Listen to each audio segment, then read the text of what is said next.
Hello everyone, chicken pulao చేసిన, chicken biryani చేసిన అప్పుడప్పుడు చికెన్ పీసెస్ మిగిలిపోతూ ఉంటాయి.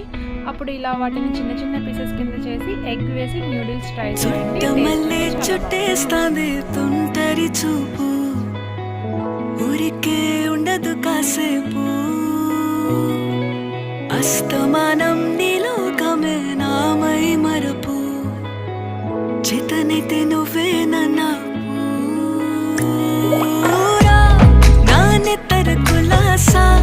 నీ కలలకి చేసా, నీ కోసం వయసు వాకిలి కాసారా, నా అసలు పోగేశా, నీ గుండెకు అచ్చేసా.